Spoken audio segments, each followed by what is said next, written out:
Hello, it's Tristan here from ZebraInvest, and today I'm sitting down with Daisy Hill from Dots Design and Planning. She's a gamekeeper turned poacher, having worked for councils, helping you not get planning permission, or maybe she would say something different.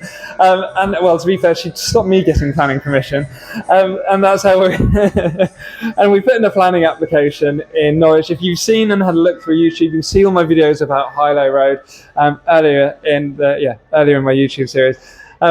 And I thought I came up with a great idea, but what did you think?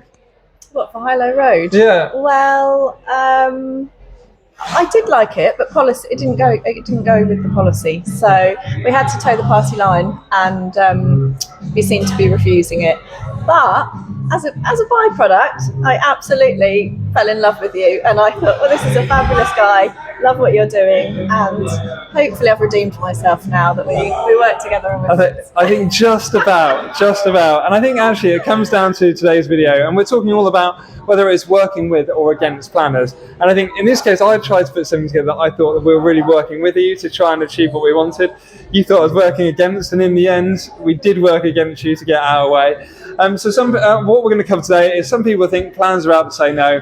How you might, some people put in really bad planning applications to try and make a better one work, but why you might even try to pull the wool over the eyes of a planner and find a strategy that works. So, Daisy, when it comes to it, how do you try and work with a planner or work against them?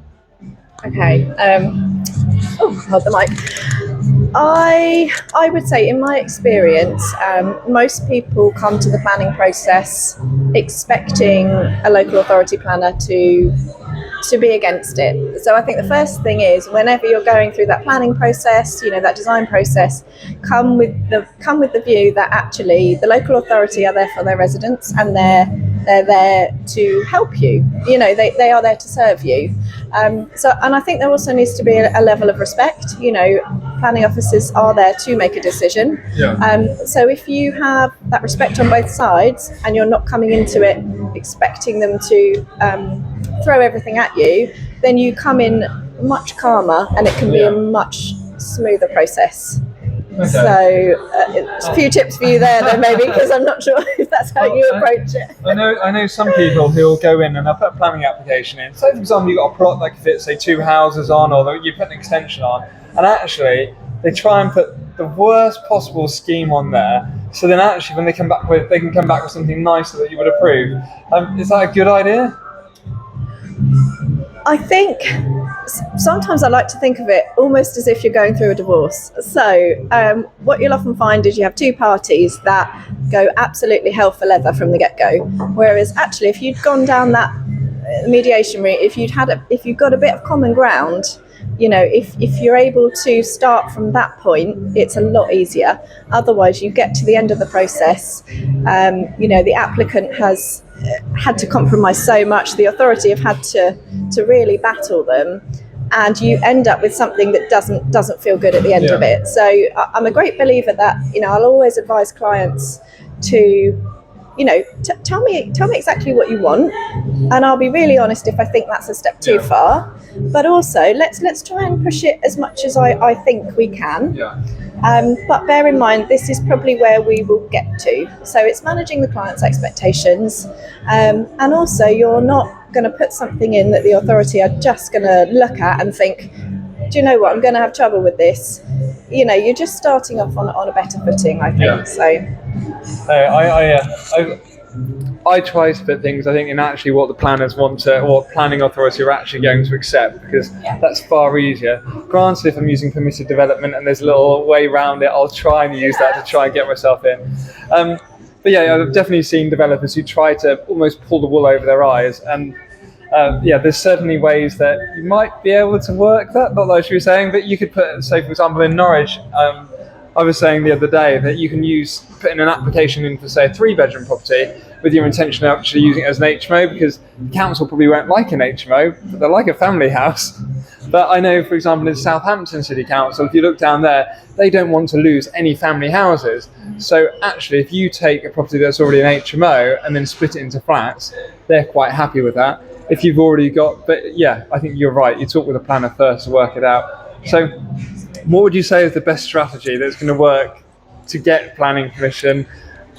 Okay, that's it's the $1 million question, isn't it? You know, I think first of all, you have to really understand how whatever you want to do, how that fits with policy. So I will get a lot of people coming to me who have some land, for example, and they want to build a house on it. You know, they want to build their forever home.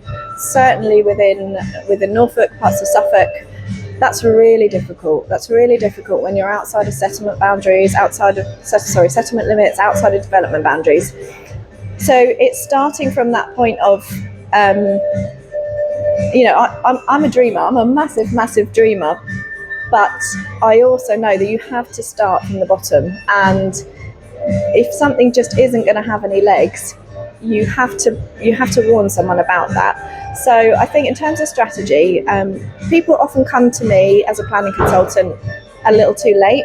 So they will have had something designed, they will have it in their mind, they'll have it on their vision board, it's gone in for planning approval, and then they've been told there's no policy that can support it, it's this, it's that, whatever. Their hopes are dashed. You need to find like an old barn on the site, and then suddenly that Exactly. barn can get converted into their dream home. Exactly, but I think, you know, the aim of what I do is actually I want to be with you from day dot. So that's the idea behind DOTS, planning and design. I want to be with you from day dot, so that when you're thinking about your design, you know, we have the policy that can go alongside the design, and you are building up this picture of what you can do, what you can't do, and then you are not going to be disappointed. So strategy is, you know, have a kind of two-pronged attack, that design and that planning. I think from one the of start. those is the main strategy that people should be doing. If you're looking to develop, whether you're building a house, whether you're doing an extension or anything else like that, I think one of the main bits you should do is actually speak to a planning consultant like yourself to start off with, because actually you can then work out whether it's realistic, whether it's going to be achievable, or the way to get around it. And I've got a friend who's bought an auction property. They want to put up a massive block of flats in the garden of this property, and I just realised, well, there's no other blocks of flats in the area, and all the properties next door are semi-detached houses. And I said, well, actually, how about you put 2 semi-detached houses up in the garden? And then they said, well, they've got transport issues. So, well, actually, there's other bits you could do to mitigate it and get around it, but you need to kind of think a bit larger. Well, anyway, thank you very much for the chat. For anyone who's watching, hopefully you've liked it. If you've got any comments or questions, drop them in the below. Myself or Daisy will try and get back to you. Hope you subscribe to the channel. And then we've got a few more videos coming up with Daisy as well. So yeah, stay tuned, and hopefully we'll be able to share a little bit more information about planning. Cheers.